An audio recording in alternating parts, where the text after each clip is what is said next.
बिस्मिल्लाहिर्रहमानिर्रहीम, अस्सलाम वालेकुम। उम्मीद है आप सब खैरियत से होंगे। अच्छा यार, हमारी मेजॉरिटी जो है वो अनस्किल्ड है, मतलब उनके पास कोई हुनर नहीं है, उनके पास एजुकेशन हाई नहीं है, उनके पास किसी किस्म की कोई स्किल नहीं है और वो चाहते हैं हमें लेबर, वेटर, क्लीनर ऐसी जॉब्स हमें मिल जाए कनाडा, मतलब बड़े कंट्रीज़ में, कनाडा, यूके, यूरोप में, ऐसे कंट्रीज़ में हमें ये C type, D type categories की जो जॉब्स हैं ये मिल जाएँ। आज की वीडियो में आपको बताने वाला हूँ ये सी डी टाइप कैटेगरीज़ की जो जॉब्स हैं लो लेवल की, ये आपको बड़े कंट्रीज़ में कैसे मिल सकती हैं। अगर आप ये सोच रहे हैं कि डायरेक्टली आपको यहाँ से पाकिस्तान से, इंडिया से डायरेक्टली कोई एम्प्लॉयर आपको वेटर के वीज़ा पे ले जाएगा, एम्प्लॉयर जो है वो एम्प्लॉयमेंट वीज़ा पे ले जाएगा, ऐसा नहीं है, बिल्कुल भी पॉसिबल नहीं है। एम्प्लॉयर जो है वो सिर्फ एम्प्लॉयमेंट वीज़ा पे उसे आप पाकिस्तान या इंडिया में से उसे पिक करता है जिसके पास स्किल अच्छी है, हुनर अच्छा है। यार देखें, वेटर और क्लीनर ये छोटी जो जॉब्स है ये वहाँ पे ही वो एम्प्लॉयर करवा लेता है। एम्प्लॉयर को एक बंदा पाकिस्तान या इंडिया से बुलाने के लिए अच्छे खासे पैसे उसके लग जाते हैं, तो वो एक वेटर या क्लीनर को बुलाने के लिए इतनी पैसे नहीं खर्च करेगा, वो वहीं से कोई बंदा पकड़ लेगा। तो एक्चुअली क्या होता है, जो स्किल या पढ़े लिखे, काफ़ी हाई एजुकेशन है, हाई स्किल है, उनको एम्प्लॉयर्स बुलाते हैं।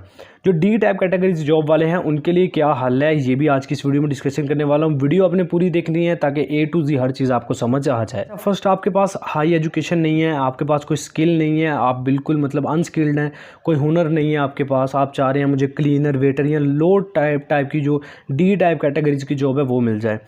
उसका जो बेहतरीन हल होता है वो ये होता है, जो बड़े कंट्री में अगर आप बात कर रहे हैं, वैसे तो जो छोटे कंट्रीज़ हैं जैसे गल्फ़ कंट्रीज़ हैं, दुबई वगैरह, यहाँ पे तो आपका कोई जानने वाला आपको वहाँ से बुला लेगा, यहाँ से बुला लेगा और वहाँ पे लगवा देगा, ऐसा सीन भी हो सकता है। हाँ, अगर बड़े कंट्री में, कनाडा, यूके वगैरह में अगर आपको कोई जानने वाला है, वो किसी एम्प्लॉयर से, होटल जो मैनेजर है या होटल का जो मालिक है उससे बात करके आपको वीज़ा लगवा दे, वो अलग बात है।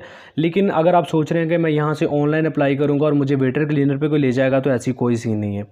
इसके लिए बेस्ट जो ऑप्शन होता है वो ये होता है कि आप विज़िट वीज़ा पे वहाँ पे जाएं। आप जब विज़िट वीज़ा पे आप जाएंगे, आगे इस वीडियो में बताऊंगा कि विज़िट वीज़ा आपको कैसे मिलेगा कनाडा, यूके या बड़े कंट्री का। अच्छा, विज़िट वीज़ा पे आप वहाँ पे जाते हैं, वहाँ पे जाके आप जॉब फाइंड करते हैं। जब आप वहाँ पे तलाश करते हैं नौकरी, अपनी फील्ड, वेटर, क्लीनर, जो भी आपकी जॉब आप तलाश करना चाह रहे हैं, मिल जाती है यार, 100% मिल जाती है। विज़िट वीज़ा 30 दिन का होता है। 30 दिन में से आप 10 दिन भी वहाँ पे स्टे करें, 20 दिन आप जॉब तलाश करें तो आपको मिल जाएगी, 100% मिल जाती है। बड़े कंट्रीज़ में बहुत से होटल्स हैं यहाँ पे।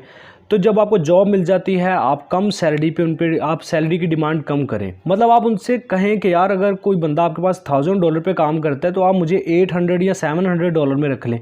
तो वो जब आप उनको मतलब कम पैसों की डिमांड करेंगे, यार मुझे थोड़ी सैलरी में रख लो, तो उनको $300-400 की महीने की बचत होती है, तो फिर एम्प्लॉयर आपको रख लेता है। तो ऐसे आपको जॉब मिल जाती है, सेटलमेंट हो जाती है। लेकिन अगर आप ये सोच रहे हैं कि डायरेक्टली आप ऑनलाइन अप्लाई करेंगे, एम्प्लॉयर आपको वेटर, क्लीनर के वीज़ा पे ले जाएगा, तो अच्छा खासा बड़े कंट्रीज़ में खर्चा होता है एम्प्लॉयर्स का फॉरेन वर्कर को बुलाने के लिए। अच्छा, विजिट वीज़ा की बात करते हैं। कनाडा, यूके, पुर्तगाल, यूरोप, एशिया, बड़े कंट्रीज़ जो हैं, जापान, कोरिया, इनमें आप जाने के लिए विजिट वीज़ा के लिए आपको क्या क्या रिक्वायरमेंट्स बनानी पड़ेंगी, इस पूरी वीडियो का जो मेन मकसद, जो मेन पर्पस है, वो आपसे शेयर करने लगा हूँ।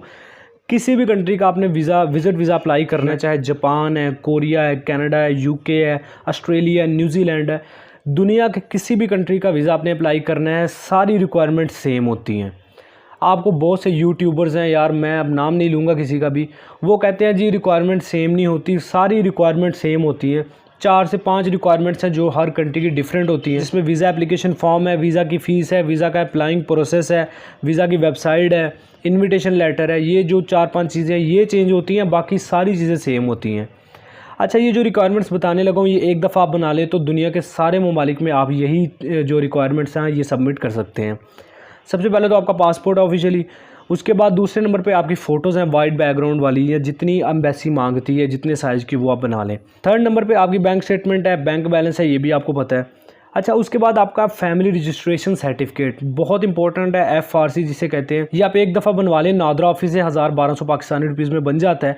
ये आपके तमाम कंट्रीज़ के वीज़ा के लिए आपका हो जाता है सबमिट। और आप मैरिज सर्टिफिकेट अपना बनवा लें, वो भी आपका एक दफ़ा बनेगा और फिर लाइफ टाइम आपका चलेगा कि ID कार्ड आपका ऑफिशियली है होना चाहिए। अच्छा, उसके बाद आप ट्रैवल इंश्योरेंस बना लें जो कि 30,000 यूरो को कवर करती हो। हेल्थ सर्टिफिकेट बना लें, पुलिस क्लियरेंस सर्टिफिकेट बना ले। ये जो छोटे छोटे डॉक्यूमेंट्स हैं ना, यही आपको वीज़ा लेके देते हैं।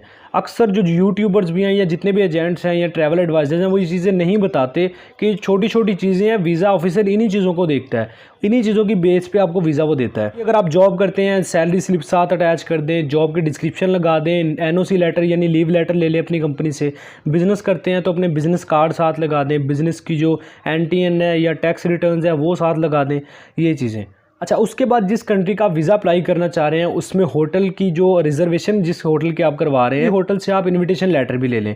1500-2000 रुपये आपसे एक्स्ट्रा ले लेगा पाकिस्तानी, तो उसमें आपसे फिर ये है कि इनविटेशन लेटर आपको आ जाएगा, स्पॉन्सरशिप यानी आ जाएगी। उसके बाद टिकट की रिटर्न रिजर्वेशन करवाया करें, एक साइड की रिजर्वेशन ना करवाया करें, रिटर्न रिजर्वेशन करवा लें यानी आने जाने की, ये फ्री होती है, ये आप ऑनलाइन करवा लें। अच्छा, इसके अलावा काफ़ी दोस्त मुझसे पूछ रहे थे कि कनाडा का विजिट वीज़ा अप्लाई करने के लिए आइल्स की रिक्वायरमेंट्स होती है या नहीं। आइल्स आपको नहीं चाहिए होती है। अगर आप विजिट वीज़ा अप्लाई कर रहे हो तो आइल्स भाई आपको नहीं चाहिए। आइल्स का क्या मकसद है विजिट वीज़ा में? तो यार अगर आपने रहना ही वहाँ पे 30 दिन है विजिट वीज़ा के लिए तो आइल्स आपको क्या चाहिए होगी? आइल्स आपको नहीं चाहिए। अच्छा, मेन चीज़ आपको वीडियो का एक डिस्क्रिप्शन में लिंक दे दूंगा, वो वीडियो देख लें, रिक्वायरमेंट्स कैसे बनाते हैं, कहाँ से बनाते हैं, तमाम चीज़ें आपकी जो मुश्किलात हैं, जो जहन में जो भी डाउट है रिक्वायरमेंट से लेके वो तमाम हल हो जाएंगे। वो जो वीडियो है डिस्क्रिप्शन में उसमें तकरीबन तमाम रिक्वायरमेंट्स बताई गई हैं, उसको कॉपी पेस्ट अपने पास करके रख लें, स्टेप बाय स्टेप वो रिक्वायरमेंट्स बना लें और किसी भी कंट्री का वीज़ा अप्लाई कर लें। ये सारी डिटेल थी जो मैंने आप तक प्रोवाइड की। वीडियो स्पेशली मैं उन दोस्तों के लिए बना रहा हूँ जो कि मुझे फेसबुक पे बहुत से मैसेजेस आ रहे थे इस हवाले से कि यार सर हमें ऑनलाइन कोई ऐसी वेबसाइट बता दें जिसमें हम वेटर वीज़ा अप्लाई करें तो हमें मिल जाए। तो भाई कोई भी एम्प्लॉयर इतना खर्चा नहीं करके आपको बुलाएगा वहाँ से। किसी भी एम्प्लॉयर को जो फॉरेनर वर्कर बुलाना होता है उसको सबसे पहले जो अखबारात हैं या फिर जो गवर्नमेंट के ऑफिशियल वेबसाइट्स हैं वहाँ पे इश्तिहार देना पड़ता है कि मैंने अपने कंट्री में ये वर्कर ढूंढा है, मुझे नहीं मिला अपने नियर कोई भी, तो इसलिए मैं फ़ॉरेन से बुलवाना चाह रहा हूँ। ये उसका खर्चा आएगा। उसके बाद वो कनाडा में है तो वो LMIA से अप्रूवल आपके लिए लेगा, तो अच्छा खासा उसका खर्चा हो जाता है। इतनी मेहनत कोई भी नहीं करेगा कि वेटर को बुलाने के लिए पाकिस्तानी इंडिया से कनाडा में।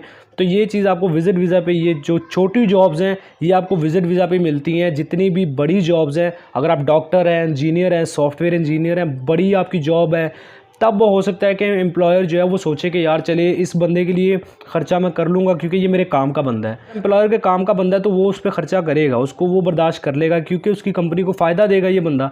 अब वेटर है वो क्या इतना फ़ायदा देगा किसी की कंपनी को। इसके अलावा काफ़ी वीज़ा फ्री कंट्रीज़ भी हैं जहाँ पे जॉब्स की अपॉर्चुनिटीज़ मौजूद हैं, बिज़नेस की अपॉर्चुनिटीज़ मौजूद हैं। पाकिस्तानी वहाँ पर वीज़ा फ्री जा सकते हैं। एक यूरोपियन कंट्री भी है जहाँ पर आप वीज़ा फ्री जा सकते हैं। डिस्क्रिप्शन में वीडियो का लिंक मौजूद है, वो वीडियो देख। यूरोप का कंट्री है, फ्री वीज़ा देता है और आप ईजीली डायरेक्ट फ्लाइट से जा भी सकते हैं। आपको किसी USA वगैरह का ट्रांजिट लेने की ज़रूरत भी नहीं है, यूरोपियन कंट्री के ट्रांजिट लेने की भी ज़रूरत नहीं है। बहुत इजी प्रोसेस है और पाकिस्तानियों को फ्री वीज़ा भी देता है और डॉक्यूमेंट से प्रिपेयर करके आप वीज़ा अप्लाई भी कर सकते हैं। यूरोपियन कंट्री है, नहीं आपको पता डिस्क्रिप्शन में जाएं, वीडियो का लिंक मौजूद है, आपके लिए वो वीडियो काफ़ी हेल्पफुल साबित होगी। इस वीडियो में कुछ भी समझ नहीं आया तो कॉमेंट सेक्शन में बता दीजिएगा। वीडियो में कुछ अच्छा लगा है तो थम्स अप, चैनल सब्सक्राइब नहीं किया तो एवरी वीज़ा यूट्यूब चैनल को सब्सक्राइब करके बेल आइकन भी प्रेस कर लें ताकि नई आने वाली इन्फॉर्मेशन और जॉब आप मिस ना कर पाएँ। फाइनली यही था, मिलते हैं नेक्स्ट वीडियो में, तब तक के लिए अल्लाह हाफिज़।